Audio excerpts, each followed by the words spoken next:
Okay, we're going to start with chapter 1 and chapter 2. There's not a lot of information out of chapter 1 that you're going to really be responsible for, just a little bit.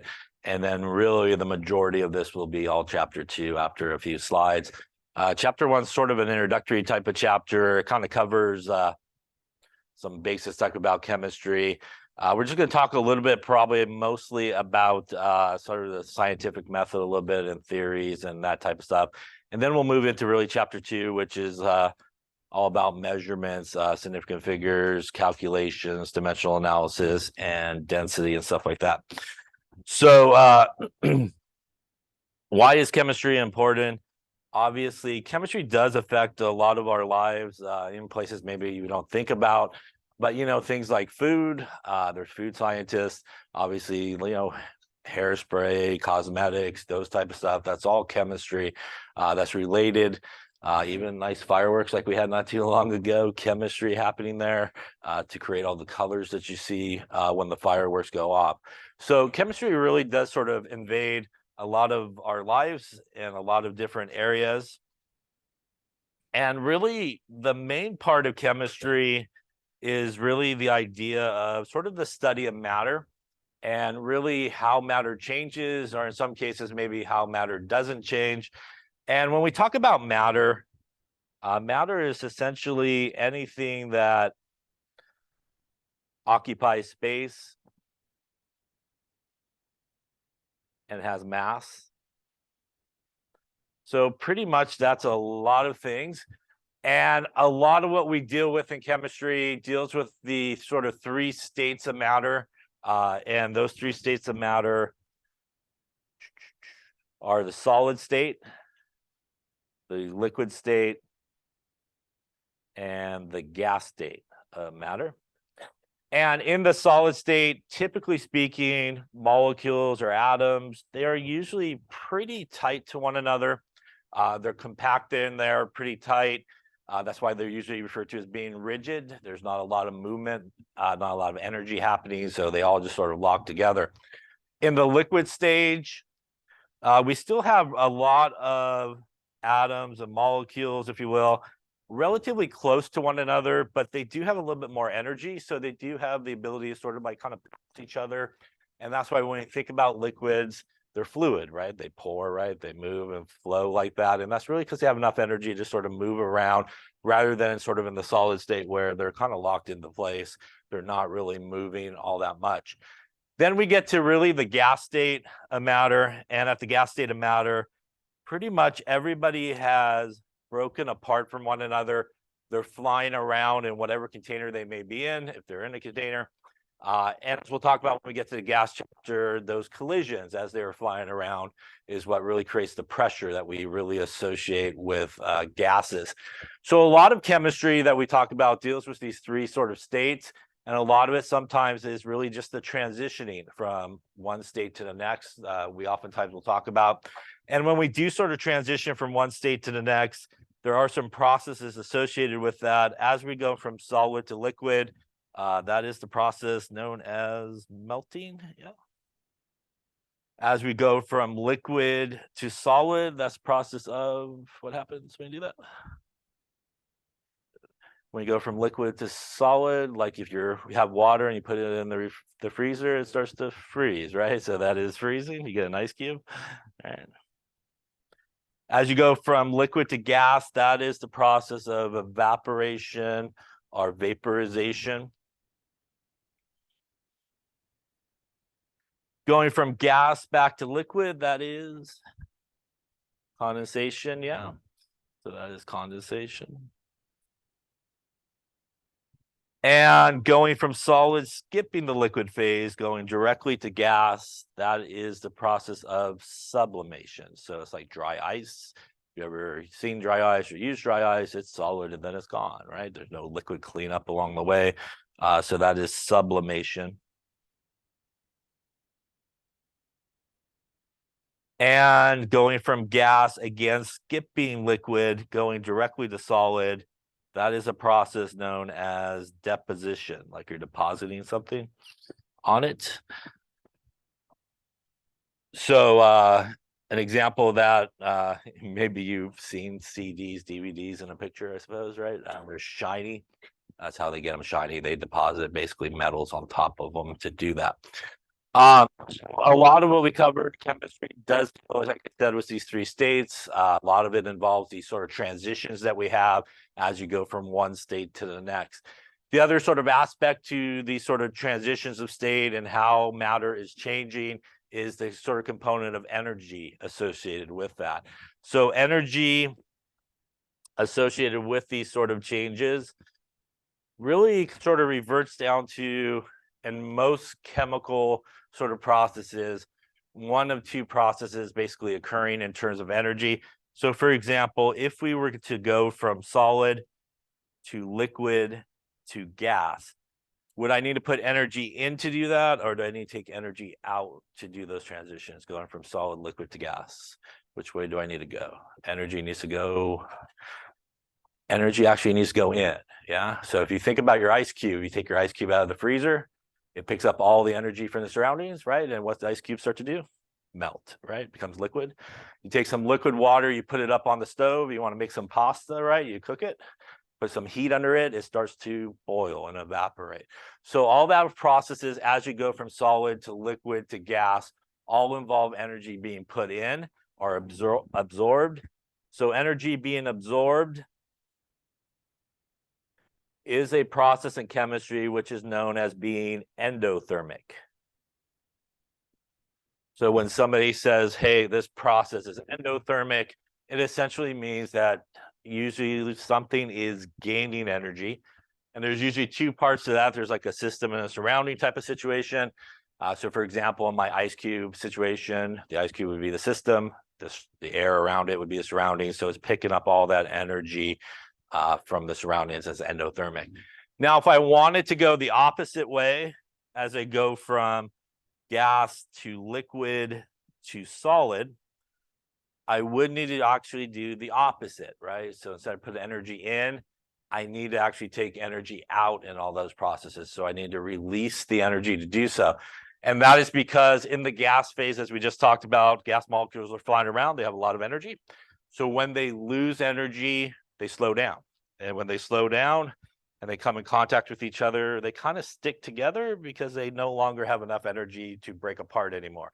And they kind of fall into the liquid phase.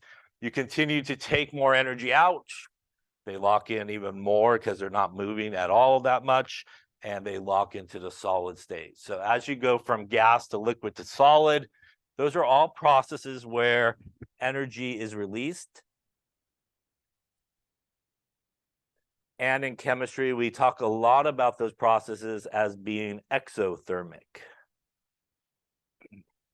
Any questions on that there? So a lot of chemistry deals with the energy exchange as sort of reactions occur, as we change states, for example. And they really do sort of boil down to those two sort of topics, exothermic or endothermic. Now, as we'll talk about when we do talk about energy in a couple of chapters down the road here, there's a very easy way that we sort of represent the energy change as being either endothermic or exothermic. And if you're ever given any type of energy value, really the sign of the value, the number is not all that important, but the actual sign of the value will help you determine whether or not that process is exothermic or endothermic. Typically speaking, if you got a value for energy and it is a positive number, that usually represents some type of endothermic process happening. So if you see a reaction where it says, hey, the delta H, which is the enthalpy, it's a very common expression of energy in a reaction, is positive 520 kilojoules.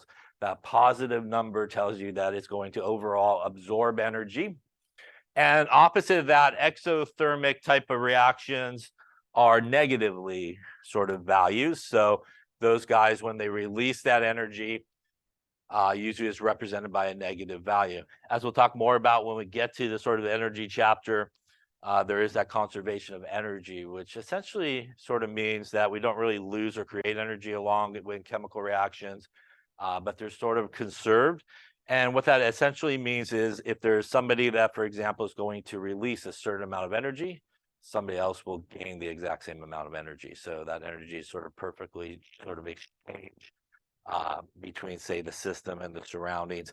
The numerical number of that would be the same. The only difference would be the sign. One would be positive, one would be negative, depending on sort of which direction of the energy transfer that you're looking at. Any questions on that there? More to come on energy in the later chapter.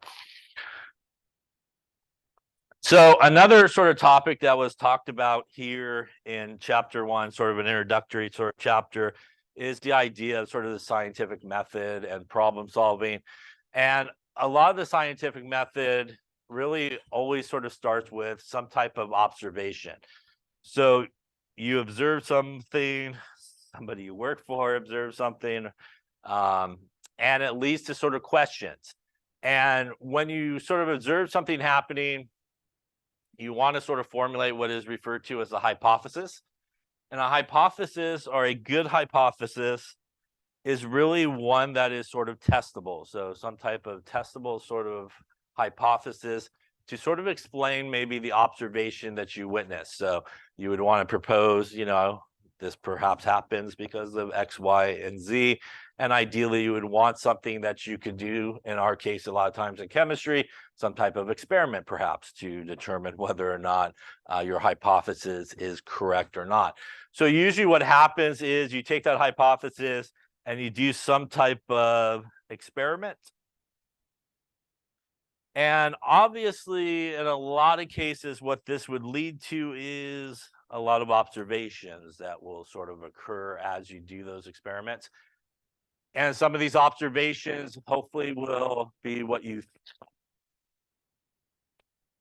maybe what you saw previously does occur, but something else occurs as well. So maybe validate hypothesis, but in a lot of cases, it doesn't necessarily always happen. And in most cases, it doesn't. So you may have to revise your hypothesis and maybe do some more experimentation.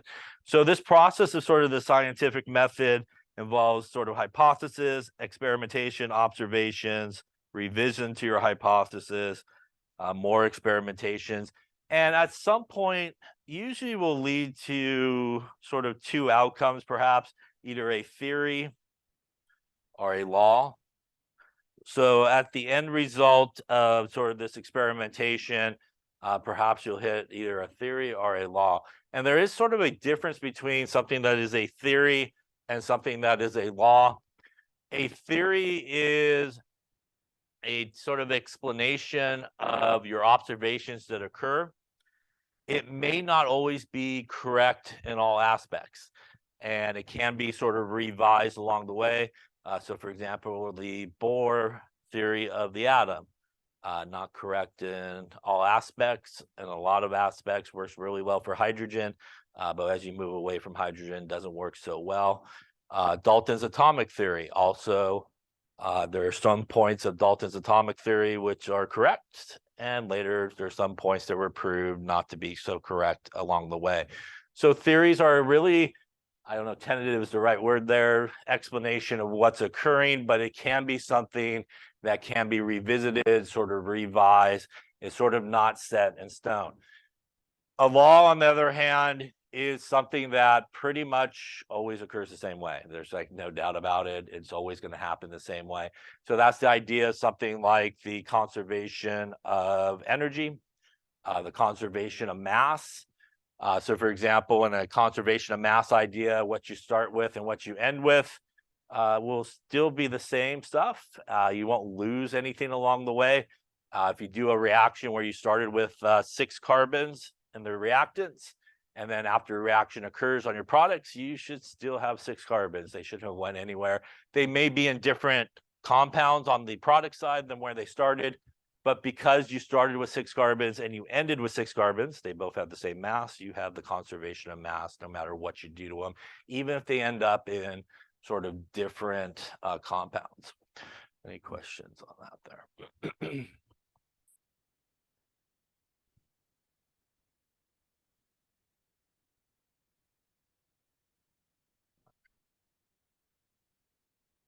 So that is sort of what we've been discussing here, which is the scientific method. And here again is sort of that circle that we talked about.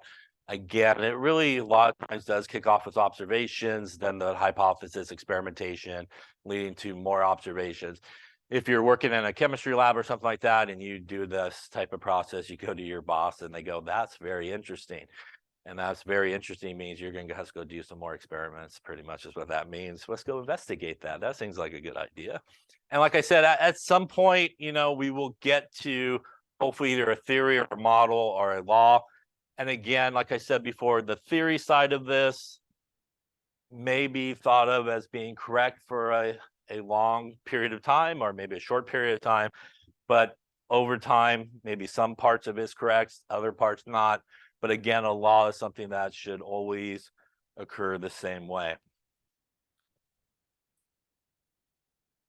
And here again is sort of what we talked about there.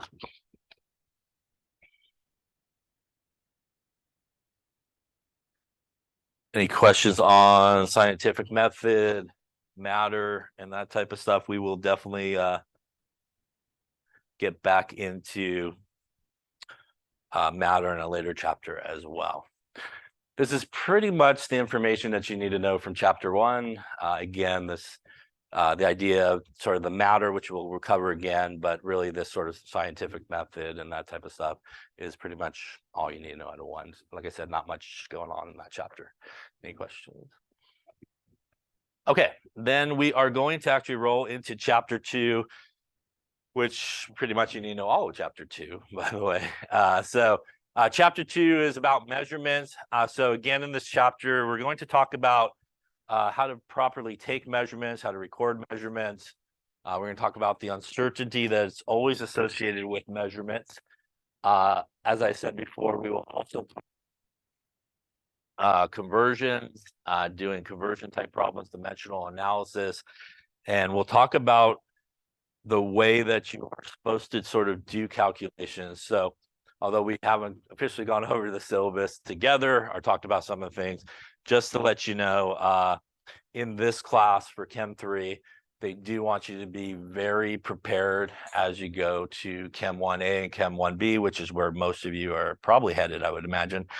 And with that being said, they do want you to pretty much know everything by heart going into those classes. So in this class, or any Chem 3 classes you take here, you are responsible to know things like formulas, constants, conversions, and stuff like that. You will be given pretty much a periodic table in most cases is pretty much all you'll be given. Probably a smaller one than that, not that big, but you'll be given a periodic table, maybe one conversion or something like that if it's something that maybe you wouldn't maybe know, we didn't really talk a lot about. But as we go through these chapters, it's important for you to remember that you do need to know the formulas, you do need to know these certain conversions and constants. And again, they will not be provided for you in any Chem 3 class. Because they do want you to come to Chem 1A and 1B prepared. And over the past years, they've seen some maybe not so prepared students come. So that is the deal on this. Any questions on that? So as we go through this chapter, we'll look at some conversions and stuff like that and equalities. And, I'll say, hey, you should know that. That means, it's not going to be provided for you. So make sure that you do know those things. And definitely any formulas and stuff like that, you will have to know. Any questions? So let's talk about measurements. And the first really important thing whenever you do any type of measurement is units. So units are extremely important. All measurements should have a unit. And it's really for this reason. If I write, something like 100, really, what does it mean? Does it mean I have $100? That would be good. Does it mean I have 100 pennies? Still would be good, maybe. I got 100 apples. There's no really context to what that number means. So whenever you take any type of measurement, it should always basically have a number and a unit associated with it. So you should always have a number and a unit. Maybe it's 100 grams or something like that. And you should get in the habit of always doing that. When you write or take a measurement, when you do calculations, you need to get in the habit of showing the units in your calculations for this class and further down the road. so you don't get X's and stuff on that taken off. So never just have a number with no unit. Again, it's really useless because nobody knows what it refers to. So you got to always have that number in the unit. When we talk about units, there's really two major types of units that we deal with. There's a metric system, which pretty much everybody uses. And then there's, kind of the English system sometimes referred to, and that's what we use. So pretty much everybody else uses the metric system. So you can imagine over the years as it went by and, everybody sort of did business with each other and dealing across, Europe and the US and stuff like that, there's a lot of problems that could occur as everybody's sort of using different units along the way. So in 1960, they had a conference on weights and measures. Sounds like fun, but they actually came up with sort of a universal sort of system of units that's used in science and especially in chemistry as well. And that is what is sometimes referred to as the SI system of units. And SI stands for basically the International System of Units. For all intents and purposes, it's like the metric system pretty much. It's basically based off of the metric system. So in chemistry, you'll see a lot like the SI unit for mass is this, or the SI unit for temperature is this. And that's sort of the standardized unit that is used. So here are some of those fundamental sort of SI units. The kilogram is the standardized unit for mass. Length is meter, time is seconds, and temperature is, as you may not be familiar with, is K, that is Kelvin. It is pretty much, I would say 99% of the time in chemistry especially, if you're doing some type of calculation that involves temperature, Kelvin is the unit it needs to be in. So it's pretty much the main unit that you should use when you're doing any type of calculation in chemistry. There's a couple places where you can maybe use Celsius, but 9 times out of 10, it is going to be that Kelvin unit is what you want to use. A couple other things. Mole is used for amount of something. So we sometimes will see mole, and that is the abbreviation for mole. And that's sort of like the amount of something that you have. Is another one that we sometimes will see. All right.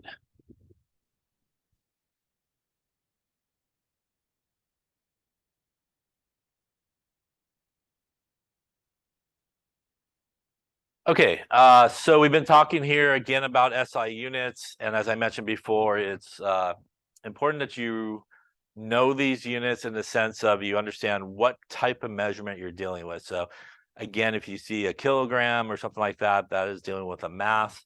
Again, it's not a length, and that's a very common mistake a lot of people make. They will go, hey, I got a mass of like 500 milliliters, but milliliters is a volume. So it's really important to have that understanding of the units that you're dealing with, not just to have a unit, but understand, again, what it does represent.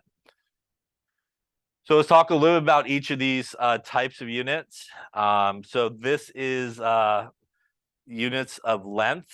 And again, the SI unit of length is meter. And very common units that we come across with lengths are things like centimeters, decimeters, kilometers. 1 centimeter is 1 times 10 to the minus 2 meters. That is scientific notation, which is the same as 0.01 meters as well, as you can see there. Bless you.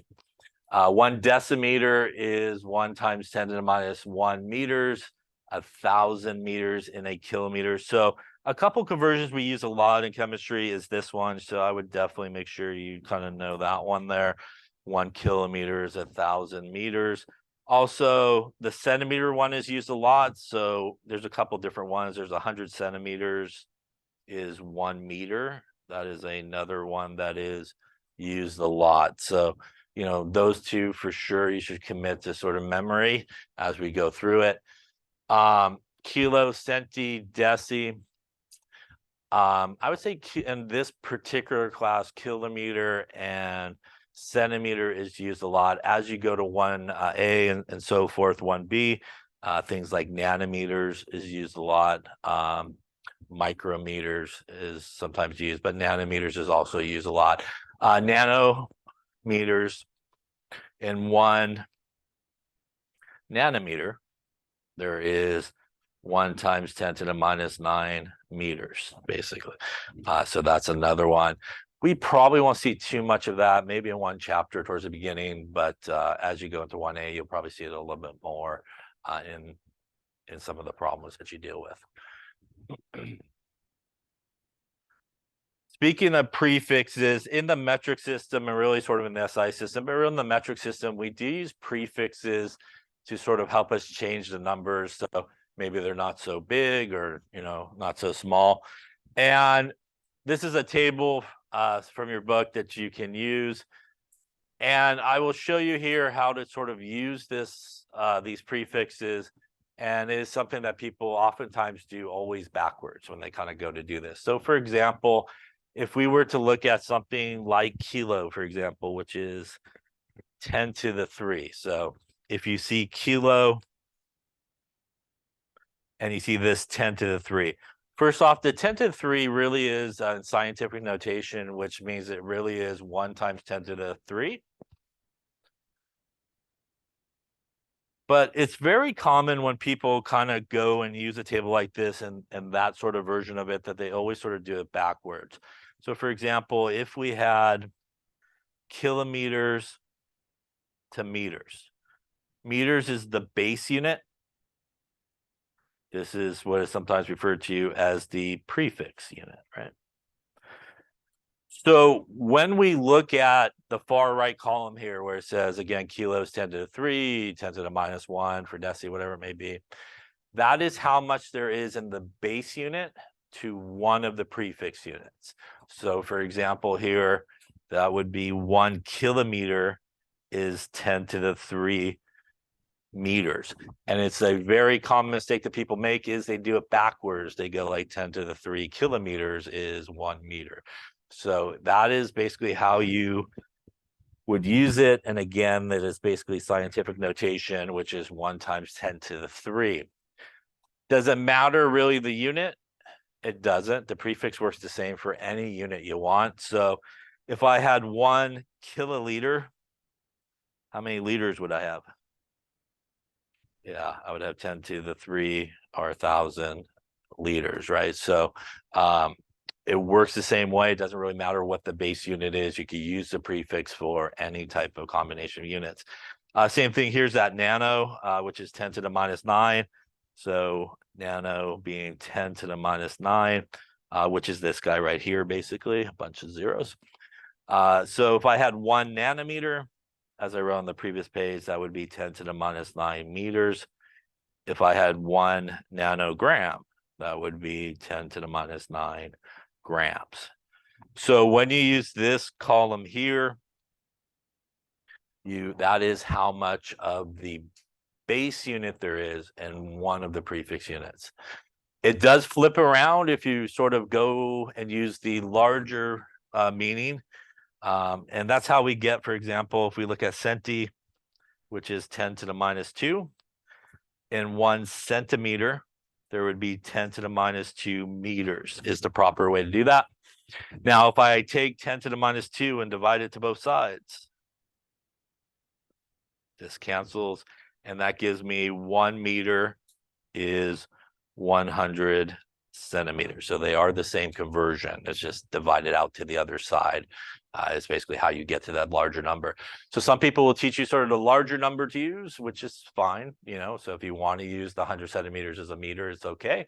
If you want to use the 1 centimeter is 10 to the minus 2 meters, they are both really the same conversion. It's just some people prefer the larger value versus the smaller value.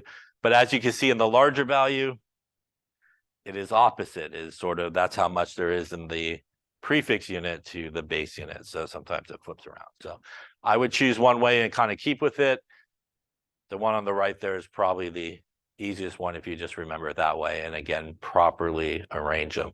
So it's a very super common mistake. People always want to reverse those guys. Any questions on that there? Yeah. So the difference between the English system and the metric system, we do see it on rulers here.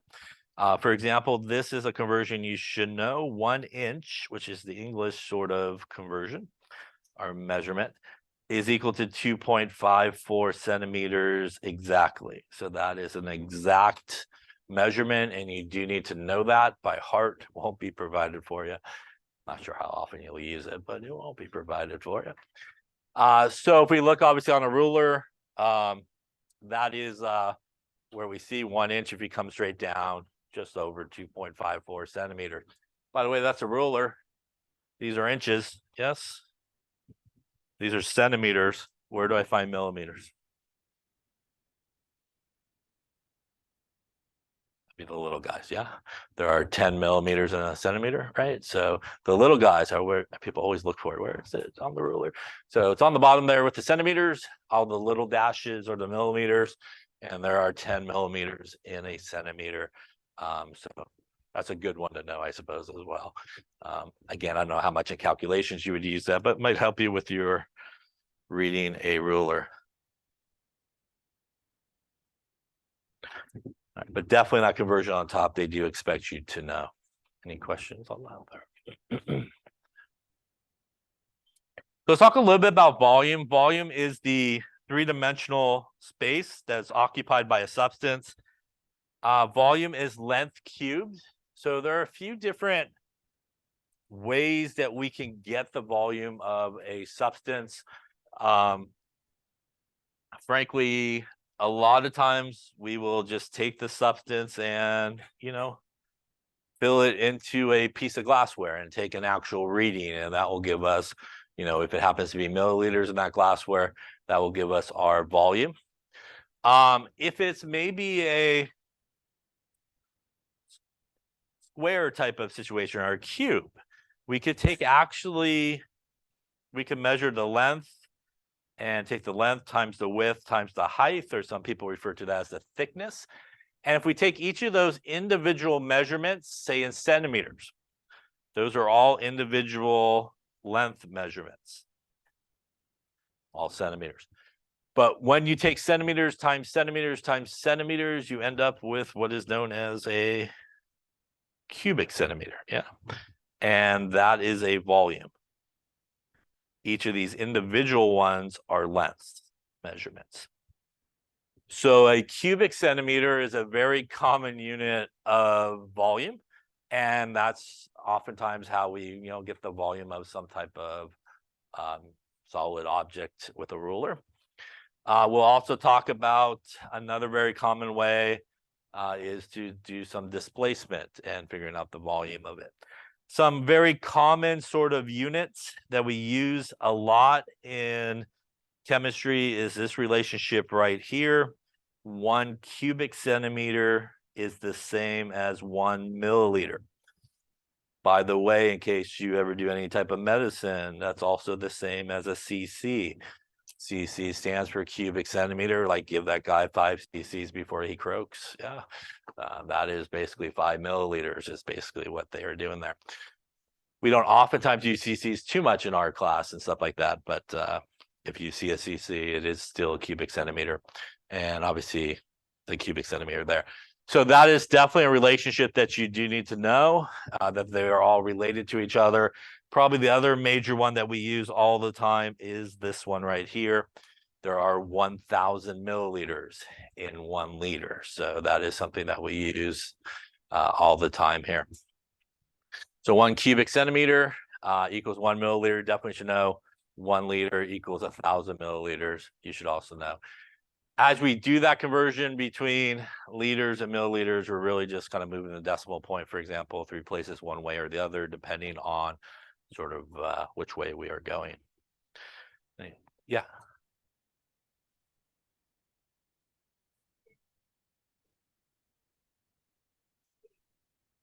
One way that you could calculate the volume of like a solid cube type structure, like a square type of thing, is you could take 3 length measurements, one being the width of it, one being the length of it, and one being the height or the thickness of it.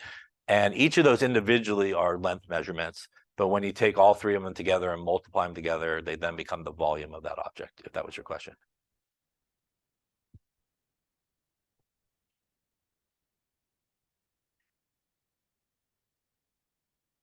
I'm sorry, say again.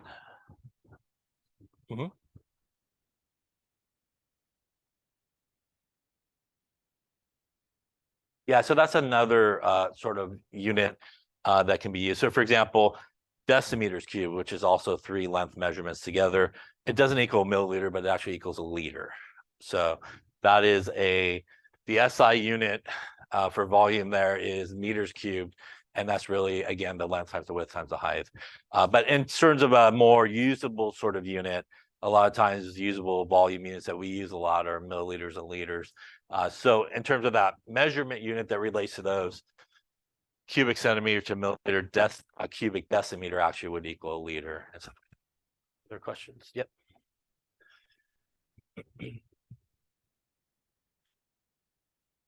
Now, mass is another important quantity that we use a lot, and we use it to measure the matter. And as we talked a little bit earlier, matter is really anything that, as we talked about, occupies space and has mass, which is pretty much everything. And the fundamental unit of mass is a kilogram. We use this guy right here to help us weigh an object. And that is what is referred to as a balance. So a balance is a fancy word. I don't know how fancy it is, but it's a fancy word for basically a scale. So it is what is used in chemistry to measure the mass of a substance. And when we talk about measuring the mass of a substance, that is what we are going to actually be measuring. Now, there is a difference between mass and weight, and it's very commonly sort of just used kind of as the same thing. So weight and mass are a little bit different. Weight takes into account the force of gravity.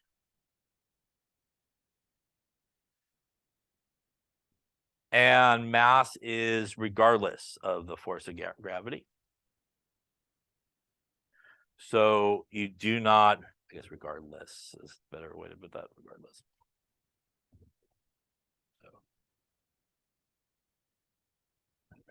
So when we talk about the weight of somebody, we do weigh obviously a different amount here on Earth than if we weighed ourselves on the moon, right? Because the force of gravity is different between obviously here and the moon. But the mass would be the same. So when you are in chemistry and you go and do the process of weighing, it is referred to as the mass of the object and not the weight of the object, as we're not taking into account, obviously, the force of gravity. Some very common units of mass are grams and kilograms. I would say that's very, very common. And there are 1,000 grams in a kilogram. That is definitely something you should know. And I would say milligrams and grams are basically something that we use a lot as well. And milli is really 1,000. So there is 1,000 milligrams in 1 gram. That is another conversion that we use a lot in here as well. That, by the way, is the same as there's 1,000 milliliters in a liter. Again, those conversions and prefixes basically kind of work the same, no matter what the base unit is in this case. So definitely those two you should know by heart. And again, you should refer to anytime you take a measurement on the balance or weigh out anything as the mass of the object. Any questions about that there? So that's, again, what we talked about a second ago. The weight, again, does refer to the force of gravity exerts on it, while the mass does not.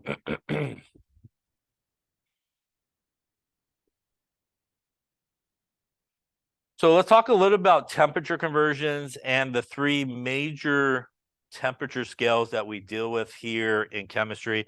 So the 3 major temperature scales that we will see is degrees Fahrenheit, degrees Celsius, and Kelvin.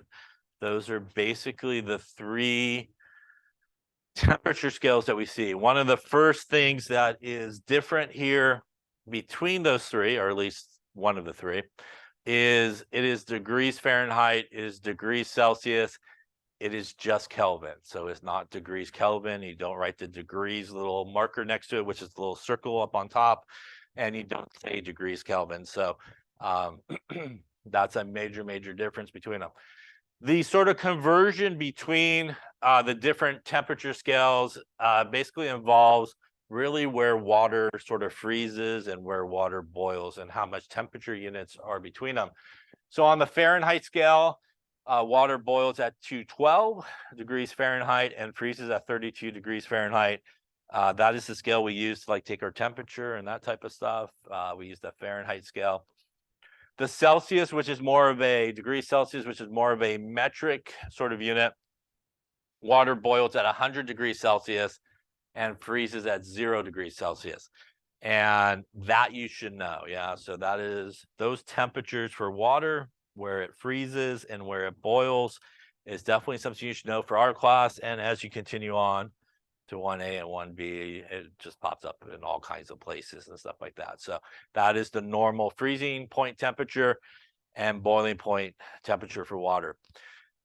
By the way, when we talk about, as we saw a little bit earlier today, we had the melting process, right, and the freezing process, right, between solid and liquid and solid. So when we freeze something or when we melt something, as we go from, say, solid to liquid or liquid back to solid, does it occur at a different temperature or the same temperature? It is the same temperature. So it does occur at the same temperature. So for example, like we see here, water at 0 degrees Celsius is where water freezes, is also where it starts to melt. So exactly at 0 degrees Celsius, you have kind of like what is referred to as like ice crystals. Got a little bit of solid water, got a little bit of liquid water happening. It's really not until you get a little above 0 degrees Celsius, for example, for water, that you kind of transition kind of fully into the liquid phase and liquid water. And it's not really till you get a little bit below 0 degrees Celsius that it sort of transitions into the solid phase or ice. But exactly at 0 degrees Celsius, you really have both things happening. Same thing, for example, the normal boiling point for water at 100 degrees Celsius, that is where you have basically liquid water going to gas or steam, or you have gas or steam going back to liquid water. So exactly at 100 degrees Celsius at the boiling point. And so boiling, evaporation, and condensation occurs also at the same temperature. The main difference is when you're at that temperature, which way you're going to go all has to do with the energy. So for example, if we're going from that solid to liquid and we're at 0 degrees, if I continue to put energy in, I'm going to make that transition from solid to liquid because I'll keep adding more energy, right? And it's going to start to melt and become liquid water. If I'm at 0 degrees Celsius, I continue to remove energy. Those water molecules at 0 degrees Celsius are going to lose energy and they're going to start stacking up on each other, right? And they're going to lock into each other and they're going to become a solid at that point. So at these sort of what is referred to as phase changes, what sort of determines which way you're going, it has to do a lot with the energy is either being put in or being released. Any questions on that? Now, the third temperature scale is the Kelvin. It used to be called the absolute temperature scale. It was later renamed for Kelvin because he did a lot of sort of discoveries, especially with gases. We'll see him again. But water boils at 373 Kelvin and it freezes at 273 Kelvin. Now, there's about 180 temperature unit difference between boiling and freezing here, and also about 100 degree sort of units or temperature unit differences between freezing and boiling. And that is essentially how we convert between these 2 or 3 temperature scales, is based on that difference. So as you can see here in this temperature, again, as I mentioned, our normal freezing and boiling points and our sort of differences between them, where we kind of get those transitions occurring. So to convert between these different scales, let's talk about it. Probably the one I would say outside of chapter 2 and even inside of chapter 2, but chapter 2 and beyond. The one that you're going to use the most in chemistry is this conversion right here, which is converting Celsius into Kelvin. So if you have a temperature in Celsius and you want to convert it to Kelvin, you simply add 273 to it. The proper number is 273.15. Most everybody don't really use the 0.15. A lot of times gets rounded off anyways. If you want to use the 0.15, you can. But probably I would say 9 out of 10 people will probably just use 273. I personally just use 273. But if you do see 273.15, that technically is the proper number to do the conversion. 99% of the time, that is a conversion in terms of temperature that you would be doing in chemistry. And as I mentioned earlier, pretty much all chemistry formulas that have temperature, Kelvin is the way to go. Occasionally, you may need to go the opposite, which means if you have Kelvin and you want Celsius, you're going to subtract.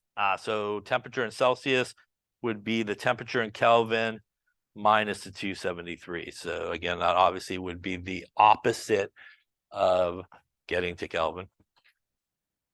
Converting between Fahrenheit and Celsius. Again, I would say outside of chapter 2, probably never going to do it, I would say, in this class, but maybe occasionally, but very, very rarely. But you do need to know it. So the temperature in Fahrenheit is equal to, temperature in Fahrenheit here is equal to 1.8 times the temperature in Celsius plus a 32. That 1.8 is 9/5 fraction. Maybe you learn temperature conversions that way. It's the same number.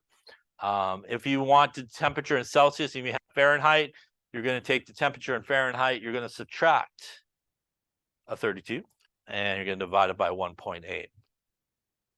So you do need to know all these three.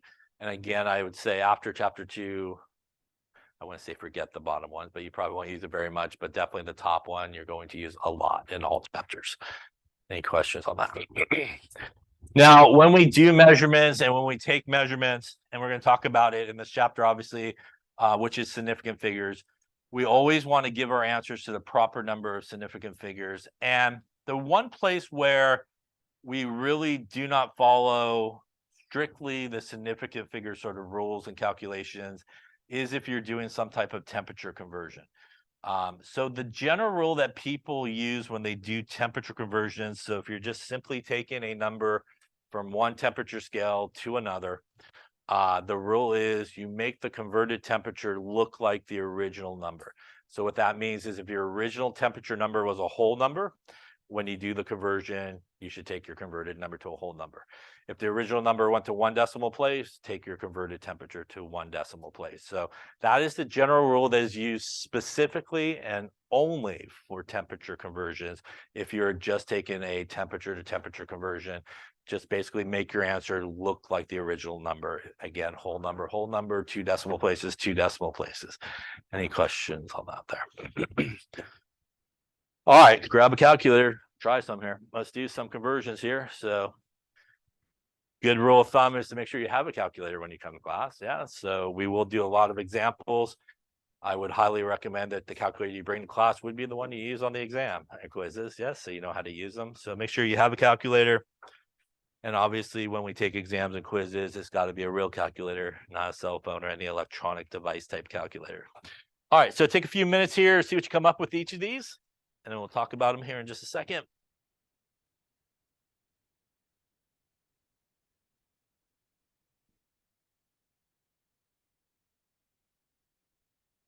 Okay, let's take a look, see how we're doing. So on the first one here, we're going to take the temperature is 28.5 degrees Celsius, and we're looking for Kelvin. So obviously we want to use our conversion, which is, again, our temperature in Kelvin is equal to our temperature in Celsius plus a 273, or again, 273.15 if you want to use that. So we'll put our number in here. We'll go 28.5 plus a 273. And that's going to give us 301.1.5. And this would be Kelvin. So a couple of things about our answer here. Again, there's no degrees on the Kelvin, so it's just K, capital K there at the end. We have our number and our unit. And again, in this case, following the general rule for temperature conversions, our original number there went to the first decimal place. Our converted number also went to the first decimal place as well. Any questions on that one? Taking a look here, next one, we're going from Celsius to Fahrenheit. So in this case, our temperature in Fahrenheit is equal to 1.8 times our temperature in Celsius plus a 32. So putting in our number 1.8, 41 plus a 32, that will get us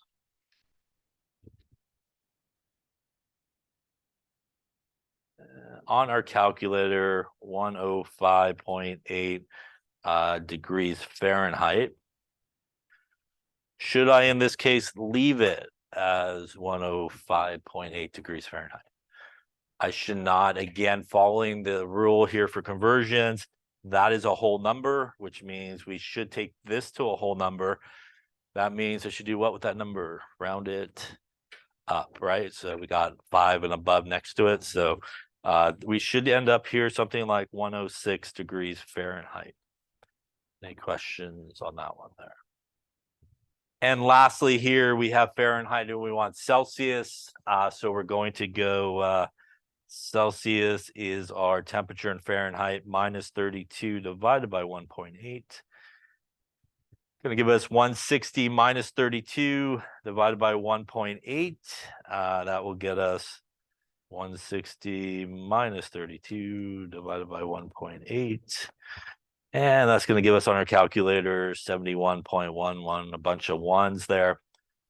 In this particular case as well, we should round. So if we look at our original number here, it is a whole number, which means we would go here to our whole number. Those being ones to the right there means we just drop them in this case, right? So that's going to give us something like 71 degrees Celsius. Any questions on any of those calculations? So again, you do need to show your work there, proper units. And again, a very important reminder, what we're talking about here in terms of answers and significant figures is only specific to temperature conversions. So when we talk about other calculations, we'll talk about how to obviously take your answers to the proper digits. Any questions? Okay. All right, so taking a look at some of these, what type of measurement, and as I mentioned before, it is really important to understand when you are looking at a unit or you give a unit that you do understand what that unit represents. So in this particular case here, we have K, which is Kelvin. That is a unit of temperature, right? Liter is a unit of volume, right? Meters is a unit of length, right? And kilograms is a unit of mass, right? So I won't have anybody in this class telling me they have a volume of 600 kilograms, right? All right, like that. All right, that's good. All right. So speaking of sort of measurements and observations, let's talk a little bit about a couple of different types. We have ones that are referred to as qualitative, and qualitative basically consists of general observations about a system. So qualitative basically means you're really not measuring, right? You really didn't take a measurement, but there's stuff you could observe, like it turned pink, there was a solid, right? There was bubbles, you know, those type of things. Those are all sort of general observations about maybe what is occurring. Quantitative, on the other hand, is pretty much all about measurements and values and units. So when we take a measurement, that is quantitative. When you measure out 5 milliliters of water, that is, you want to do that quantitatively. You want to make sure that you have 5 milliliters of water. There are certain times in chemistry where we actually do experiments that are qualitative. And if you go on to Chem 1B, you'll do a ton of experiments, some of them more smelly than others, which are known as qualitative analysis. And qualitative analysis are basically experiments where you do actual reactions, you do sort of take certain amounts of solutions, but you really never measure anything. You go like, I don't know, 40 drops seems like a milliliter. That's close enough. And you do the experiments without like taking out like a graduated cylinder and go, cool, I got exactly a milliliter and measuring out everything. So there are times in chemistry where we, even in the laboratory, take more of a qualitative approach to experiments, where it's not necessarily important if you like missed it by a drop or two here of adding a certain reagent or something like that. But there's a lot of times, probably 9 times out of 10 though, in a laboratory and doing those type of experiments, we're more quantitative. We really want to make sure that we measure out things properly. We get the proper amount of volume if we need it, proper masses and stuff like that. But there is sort of an area of qualitative sort of experiments that you do. And if you take 1B, there's a whole set of them that you'll do. So let's talk about something that's really important and a couple of things about it, and that is scientific notation. And scientific notation is a way that we write numbers in chemistry, oftentimes when we have really large numbers or really, really small numbers.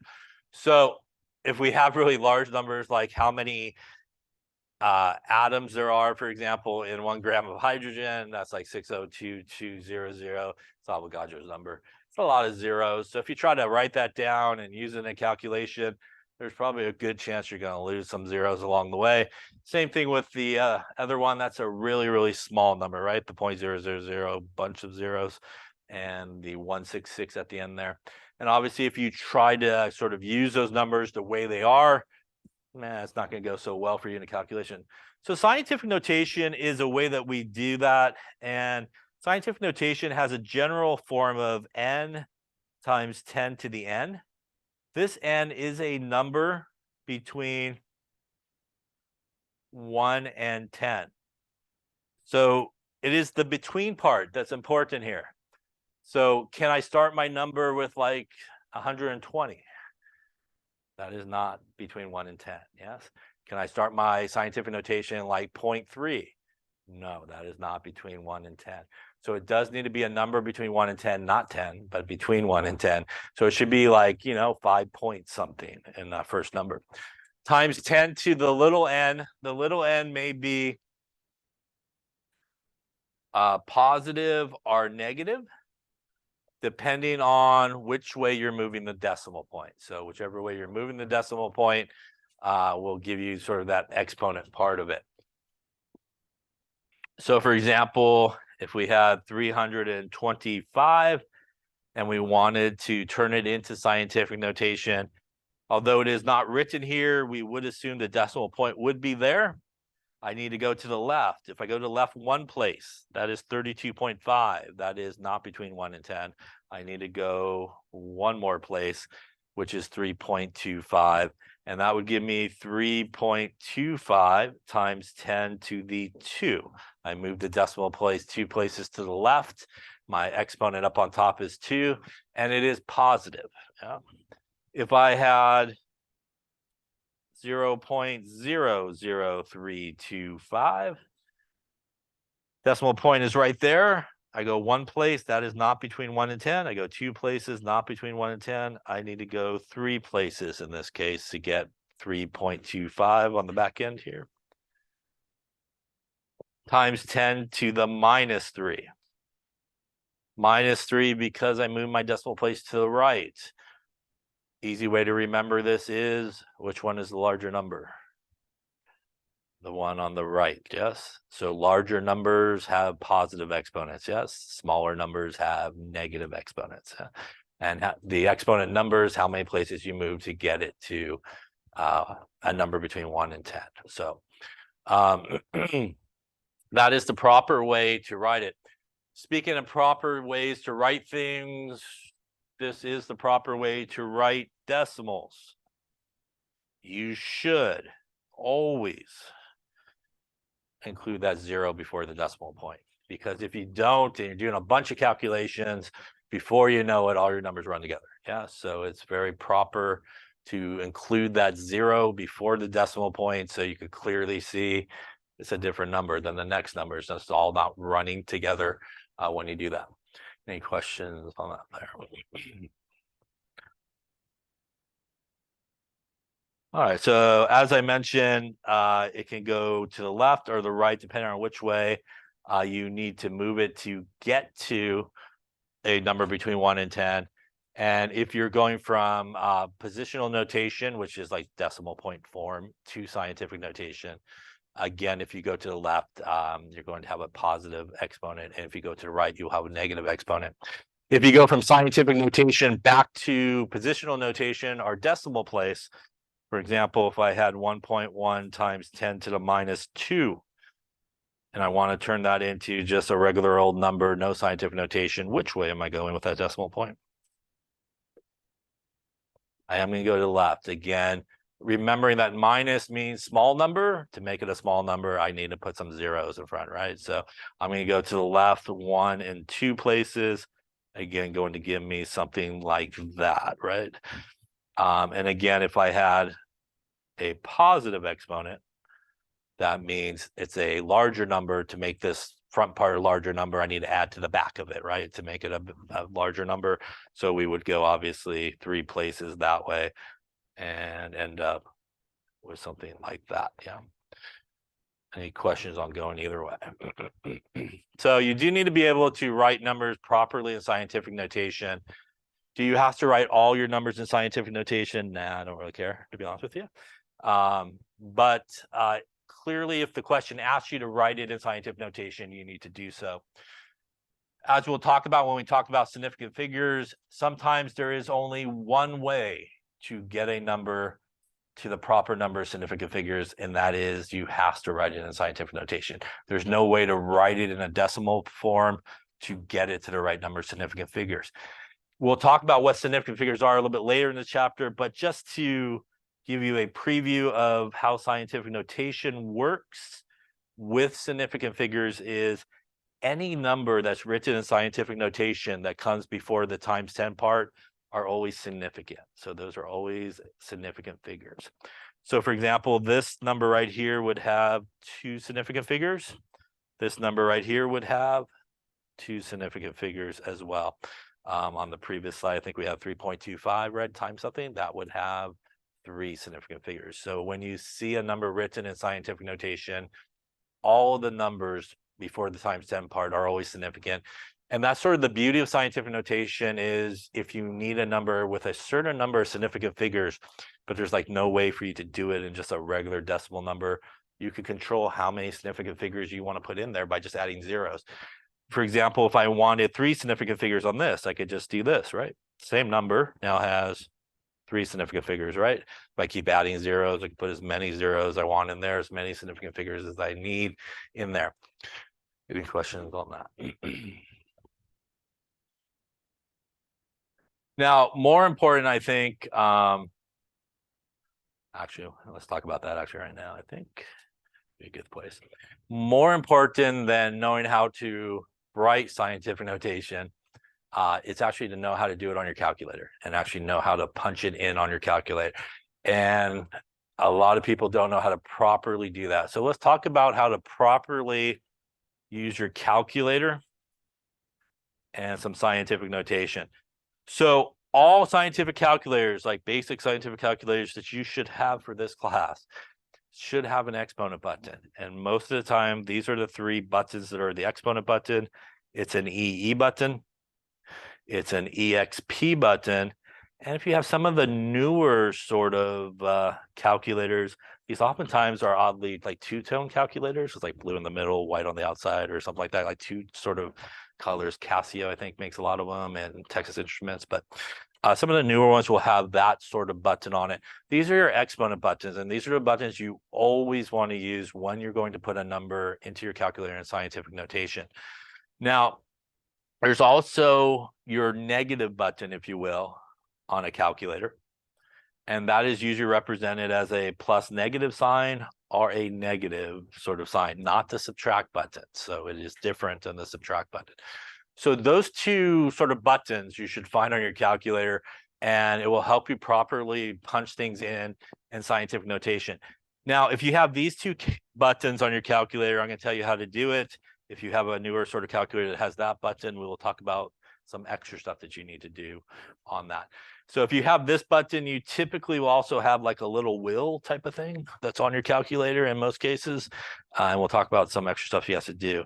So for example, if we wanted to type into our calculator 6.25 times 10 to the minus 4, the proper way to do it is you would hit 6.25. You then would hit your exponent button, either your EE button, your EXP button. You do not hit the multiply button. You do not hit like the second log or shift or anything like that. You basically find that. You may have to hit shift to find your exponent button, but that would be the only time you would do it. When you hit that, it will pop up on your calculator 6.25. On a lot of calculators, it will pop up an E. Some calculators, it will kind of pop up maybe a couple of zeros up on top, or a times 10 and a couple of zeros up on top.